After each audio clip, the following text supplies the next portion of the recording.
The seventh month of Russia's war with Ukraine turned out to be especially challenging for the Russian army. The Armed Forces of Ukraine, AFU, successfully counterattacked and drove the Russian army out of more than 450 settlements in the Kharkiv region alone, while Russian troops west of the Kherson region got caught in a trap. What's left of the Russian army after 7 months at war? Just how much has the war on Ukraine weakened the Russian army? Will the hastily declared mobilization and domestic defense industry help the Kremlin make up for its losses of men and equipment? Watch this video to the end to find out. According to reports, Russia's invasion of Ukraine has costed about 650 tanks and billions of dollars, as well as around 3,000 other armored vehicles and other pieces of machinery.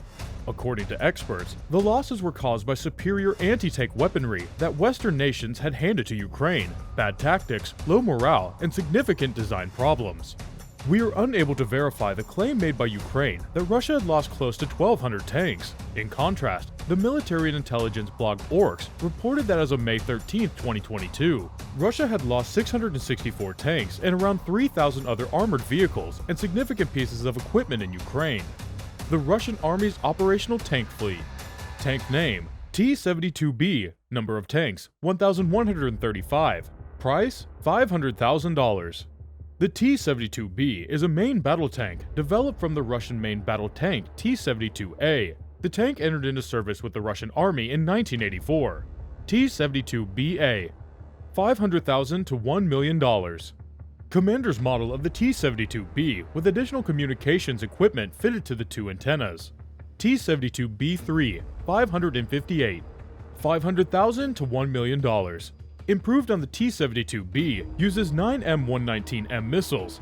New main gun and fire control, aiming of the T-90-31, new ammo, improved 1,130 horsepower engine, fitted with a Relic ERA, explosive reactive armor. T-72B3M, 248, 1 to 1.5 million. Improved T-72B with built-in second-generation explosive reactive armor that provides protection against APF-SDS and heat attacks. The explosive reactive armor fitted to the T-72M is the Contact 5. It is powered by a SV-84 diesel engine, developing 850 horsepower. T-80U, 186, $2 million. The T-80UD is a variant of the T-80U main battle tank, fitted with a diesel engine in place of the high-performance gas turbine. The original T-80 tank with a gas turbine was produced since 1976. T-80BV, 248, $3 million. The T-80BV is a further development of the T-80B and is fitted with the first-generation contact explosive reactive armor to the hull and turret for improved battlefield survivability. T-80BVM, 31, $3 million. T-80BVM is a unique Russian tank designed powered by a gas turbine engine, being modernized at the Omsk plant. They have served in various parts of the country for several years. Omsk Transmash is the only manufacturer of this T-80 modification. T-90A, 186, $4.5 million. The T-90A is a Russian-made battle tank and the successor of the standard T-90. T-90As entered service in 2005, replacing the aging T-72s and T-80s and forming the backbone of the Russian ground forces. Russian loss of military equipment in Ukraine. Some observations that follow from the data are: a hit on a Russian tank is 8 times more likely to result in a destroyed tank rather than a damaged tank. This would be completely unacceptable for a NATO tank. In the instances of destroyed tanks, roughly half result in catastrophic detonations of the autoloader, pop-tops. The crew stands no chance.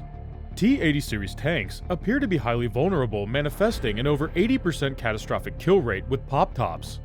There is no obvious correlation in vulnerability between tanks fitted with earlier versions of ERA, Contact 1, or later versions, Contact 5, and Relic. All appear roughly equally vulnerable. The explanation for the vulnerability of Russian tanks must lie elsewhere and not be a consequence of poor ERA management. The chief reason is the conveyor autoloader, earlier described in this article as a bomb. Any penetration of a Russian tank, heat, long rod penetrator, or shell splinter, is potentially catastrophic. Ignition of an unprotected charge bag sets off the entire carousel. The energy release is sufficient to fling turrets weighing over 10 tons. Abandoned equipment.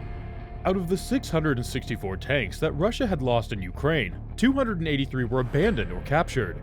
According to the military analyst, that says a lot about the operation. Poor intelligence led to Russian commanding officers not being able to plan their offensive operations properly, and the core of the military personnel consists mostly of conscripts, around 80%, who are not professionally trained to use the equipment. The invading forces were also expecting Ukrainians to receive them with open arms, which, as we know, did not happen, and the high number of casualties in the opening days and weeks of the invasion has affected the morale of the Russian troops, who often fled their positions, leaving the equipment behind. In fact, so much Russian military equipment was left abandoned that Ukrainian authorities even declared that anyone who took possession of such equipment did not need to declare it for tax purposes. Destroyed equipment. As for the equipment that was lost in combat, the war in Ukraine has exposed fundamental design flaws and outdated or inferior quality materials in Russian equipment. Tank turrets that were blown off and now lie in ruins several meters from the rubble of the exploded tank point to a design issue known as the Jack-in-the-Box flaw. Many Russian tanks, including the T-72, which had been widely used in Russia's invasion of Ukraine, have an automated hold-and-load ammunition system.